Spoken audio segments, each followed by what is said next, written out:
and warm welcome to Agric Economy on ARSN Television, Mabushi Abuja, Nigeria. I am Khadija Oluwatoyin. This week we shall be taking on the impact of research institutes on Nigeria's economy, and of course, I want to talk about research institutes here. We're talking about Agricultural Research Institutes, of which the Agricultural Research Council of Nigeria is the mother body of these institutions in Nigeria. These institutions, however, includes colleges of education that is based on agriculture, some agricultural departments in some universities, and some polytechnics in Nigeria. To discuss this topic with us this week is our guest, Ms. Nefisa Lara. Welcome to the program. Thank you, Alex. The role of public funded research in the creation of new knowledge in the national innovation system is fast growing in importance. Research and research-related commercialization activities from universities, public research institutes, and health institutions contribute to economic growth in significant ways. The development of human capital in the academic and PRIs and the subsequent knowledge transfer through publications, consulting, or migration in industry could be profound social and economic impacts. Although it is widely acknowledged that public-funded research has contributed to the intellectual capital, human capital, and industrial capital to fuel economic development and advance the society, the assessment of such contributions has presented challenges to the government funding agencies that pursue national innovation system as part of their economic growth strategy.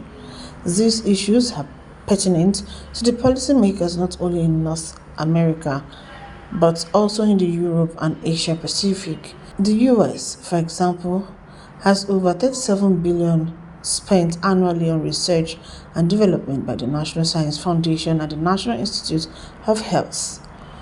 Based on a recent survey of public research institutes in the countries, the absolute real R&D expenditure in public sector increased from $69.1 billion in 1998 to $84.3 billion in 2008, with the strongest being in Spain and Turkey at annual growth of over 9 and 16% respectively. For a few OECD countries that reduced their government R&D intensity on PRIs during the period, a corresponding increase was found in the university's R&D expenditure, thereby indicating the significance of PRIs and universities as two main actors of the public research system. Given the significant expenditures on the public research centers, it is essential for scholars and public policymakers to have meaningful, relevant, and practical metrics for measuring the impact of public funded research and innovation. These indicators serve as important tools to inform policy and decision-making, shape research agenda, and optimize resource allocation. The public research commercialization metrics currently used by many research commercialization offices include the number of intellectual property licenses, IP licensing revenues, and spin-out formation rates. While these primary metrics are important, relevant, and easy to capture, variation in the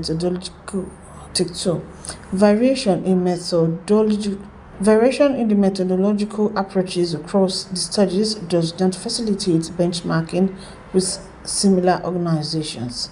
According to metrics for knowledge transfer from public research organizations in Europe, published by the European Commission in 2009, differences in target populations and expected response rates, as well as the normalization approach for variation in research expenditures and research resources, pose challenges for policymakers in comparing inter-university PRI performance in their contribution to the regional economy.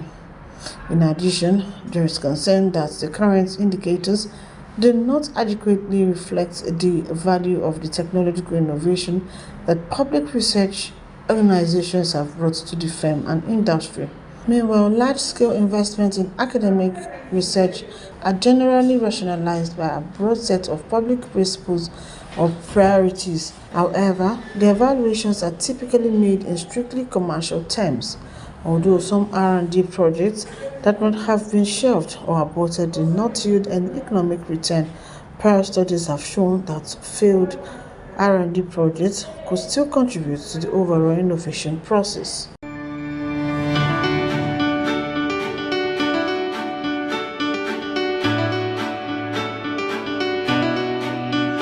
Yes, we've seen Agricultural Institute in Nigeria has come to be one major, I wouldn't say policymakers, but I would say contributors to food sustainability in Nigeria. When we talk about researches, it's from this research we know where we have improved seedlings and the rest, and then you see that these are the custodians of some seeds that so that they don't go into extinction, especially some that are peculiar to Nigeria, and naturally. Looking at their impact, would you say so much has been done over the years? Yes, our researchers and our academics have really done a lot of work to arise the state of food security in Nigeria, and more importantly, to keep our local seed alive. You understand? So, the only gap, in my opinion, I can say we need more research is more of improved seed on horticultural aspects. Okay. Yeah. So horticultural fruits are not really native to us. You get it? So, but in terms of our tubers, series, you understand, our research institute have been doing a whole lot of work, you understand, to make sure that we still have this local seed to us.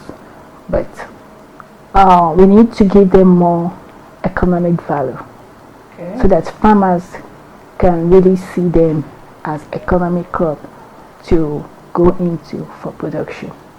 So because when there is more demand and decline in demand for our local food, we understand where we have the seed improved by our own local research institute here, supported by other international bodies, to reduce the cost of importation from our farmers.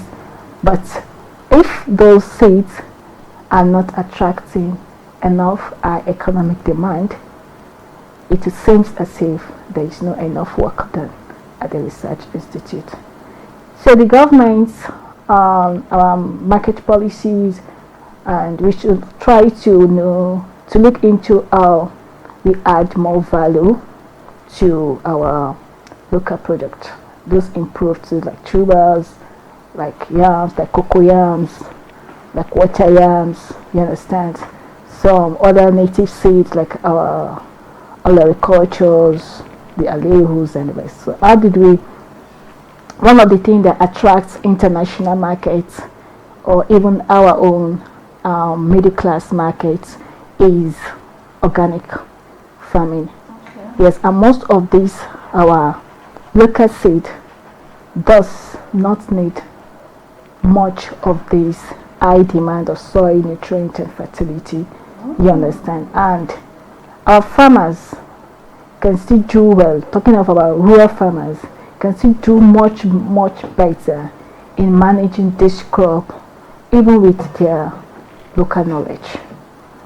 Compared to most of these improved seeds in terms of veggies that need a technical skills, expertise in managing them. Yeah, it's good we have a good bilateral relationship with other governments, you understand, other countries, where we have the exchange, imports and exports. At the same time, if we are not trying to improve our own local seed economic value, you understand, the most of the research work will remain on the shelf, will not be adopted well.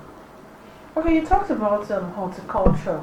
On the program, we try as much as possible to break down our English so that, because this program is African, is not just for Nigerians, so that those farmers, yes, they are farmers, and they know these things, but don't know that it bears this name, can also acclimatize to and understand what what you're saying. So tell us, what are some of these horticultural, Okay, like When you're talking about high skilled horticultural practice, we're looking into more of protected farming, verticulture, permaculture, like all this kind of more expensive operating farming. You understand? So this required a lot of high skilled labor, resources, maintenance. You understand? So, and this does not equivalent to what we can produce rurally with our strengths and our limited resources at the local level. Okay, so where does the role of improved seedling now come in here? Yeah. So the role of improved seedlings starts coming in when we want to try to allow the rural farmers to have a better life. So having a better life, giving them improved seedlings that will attract high economic produce at the end, right? So they will attract high economic produce at the end of their production. So that's why there is an initiative of where seedlings can be raised for farmers and distributed to some particular farmers.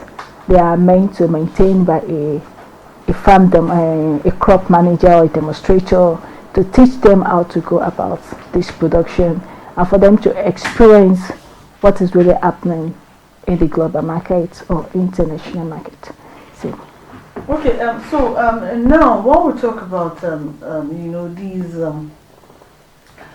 these improved seedlings and the rest, we cannot but talk about the biotechnology part of it, where we have tissue culture and the rest of it. Yes. And then you see, I can remember vividly sometime when we had the agricultural fair, where you see just a seed of citrus having the orange, having the lemon, having growing all in one stick. So going forward, what do you think that we need to do more in enriching our research institutes? Okay. Enriching can be money wise, can be on training. And, yeah. In my own opinion, based on my experience and expertise, what I can advise more is we need the research institute, because for us to have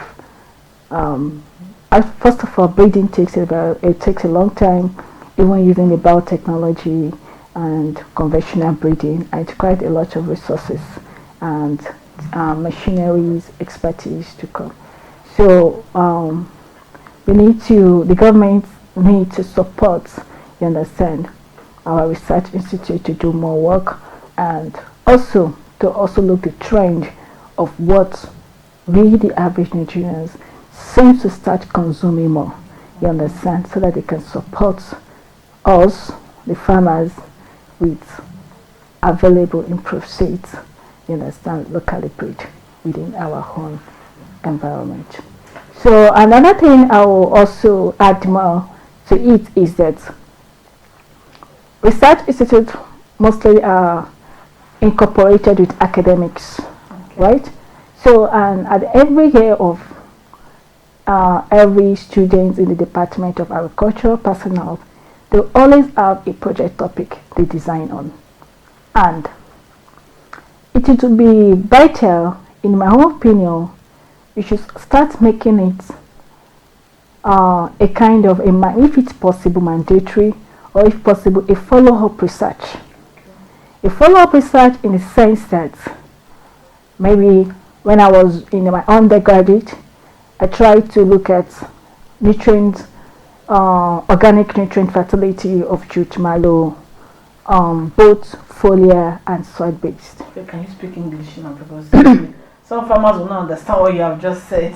Okay, so like I was trying to look how can I grow these crops is under olericulture, maybe like aleu.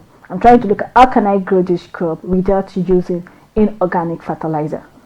You understand? So I was trying to look at a treatment, a combination of if I should put like this particular combination of maybe foul dung manure with a foliar spray of this. You understand? which one work best. So at the end, I can be able to say, okay, this is what I felt work best. So when we archive those research, other students coming back should have opportunity to revisit those research and follow it up. We should have a revised edition of those research. And if you can have 1, 2, 3 revised edition of a particular research work in different locations, from there we can have a product being manufactured in a particular institute. Because if we can start the habit of, when we have a 3 graduating sets sequentially, year 1, year 2, year 3, reviewing, you understand, reviewing a particular research, a past research, and trying to have an end product, like a byproduct, like a product design, maybe like a organic fertilizer. This will add up to our economic growth. But when you check back, most of our research work before and after us are being archived. You understand? And this is how we can build motivation, economic, from our intelligence and using limited resources available to us. Okay, farming has been seen generally, yeah, as the regular, system of farming, where you have just the input now, not the improved one. At some point, I think I remember vividly when they were beginning to plant maize. I told someone, I said that I have maize that I used to make pap. I used to making flour for pap. Can I pour it on the floor? And then the person started laughing. I said, why are you laughing? I said, no, that's different from the seed that they plant. I said, no. So with all of these innovations from this institute, why do you, in your opinion, do you think we still have much importation when it comes to importation of seedlings and some of these grains? Okay, in most cases we might not have much importation of seedlings, but we might have importation of seeds. Then importation of seed might also come in a particular sector of food, like horticulture, like veggies that I'm talking about. You understand? Most even when you import those seeds, they need to be cultivated in a particular environment manners. You understand? Which is adding up to more cost. You understand? So, but when we are talking about improving our own local seed, the research institute are doing that. Not that they are not doing that. We have improved seeds of native crop particular to us, being it cowpea, being it soybean, being it maize. You understand?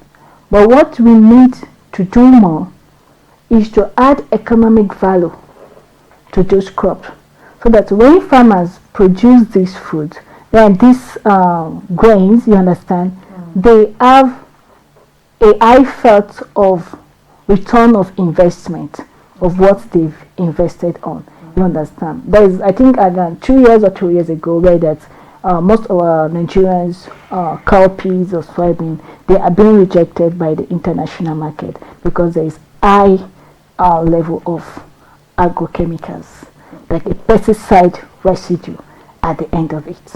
You understand? So that will make that kind of produce not to attract the real investment, you understand, that the farmers intend to have.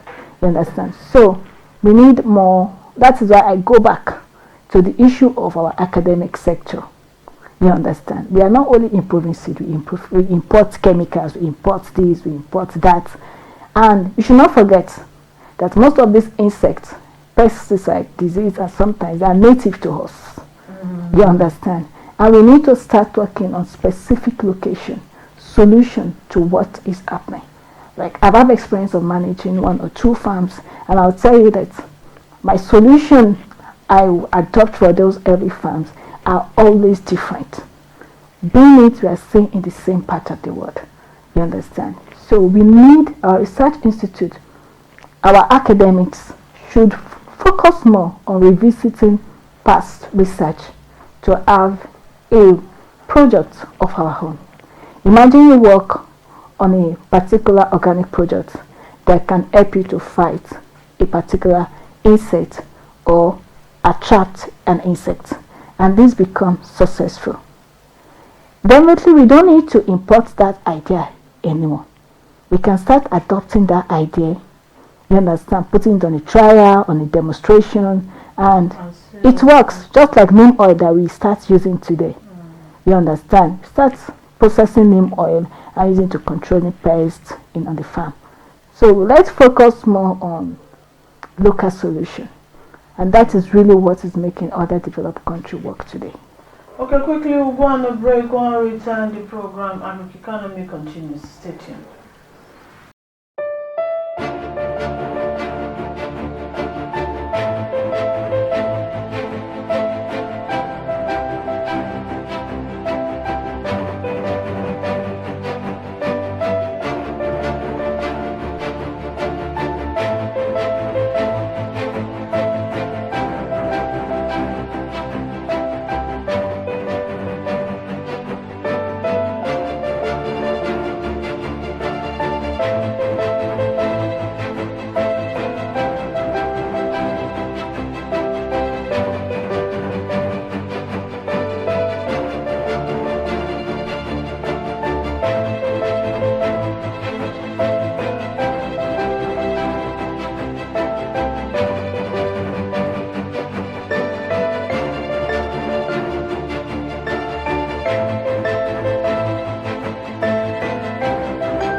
Welcome back. It's still Agric Economy on ARSN Television, Abuja, Nigeria. I am Khadija, your host.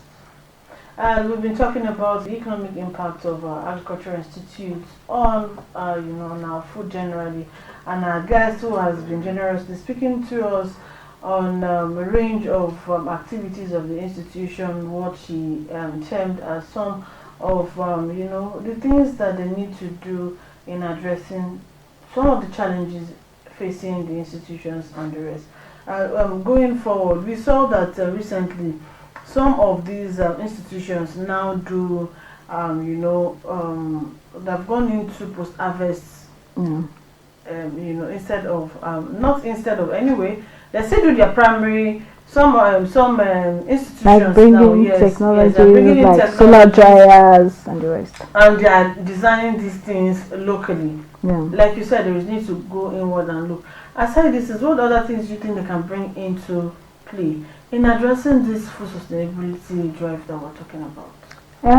For me, like if I could look back then, we've like during the undergraduate, we've designed a lot of solutions, but most of these solutions are put on the shelf. So most of what I designed during my undergraduate, I'm still adopting it because I have the opportunity to practice. And when I'm even working, I'm still working on some trials like that. So if we can improve more on the capacity building, like just take a tour to the institute, Agric Technology Department. You see a lot of machines that can assist the farmers, but why not the mass production of these machines? Why not adoption of these machines? You understand? And that is why, like, every year we don't have to be looking for a new topic to this extent now. Like, let some students be fraction on reviewing what has been done before, taking it to the farms. Let's see what is not working.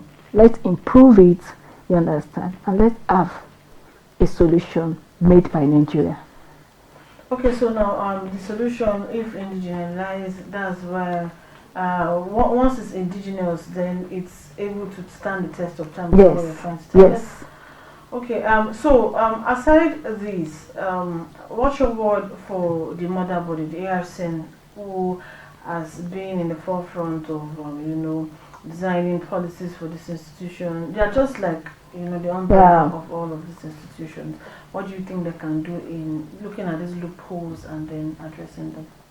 Yes, I think one of the people that contributed to research is still academics. So maybe there should be more of open policy design, whereby they can say why the reason why most of their research and not coming out to the farmers. You understand? The students who are part of the research, like we have a lot of intelligent people in Nigerians. Why are their work not going to the to the grassroots that need it most? You understand? So there should be more of open policy design whereby we can contribute our impact. It doesn't have to be a summit. We can fill a form, say your opinion, and they review all these opinion. You understand? Like, I think she just take a visit to most of academic institutes and see a lot of innovation lying down without being adopted.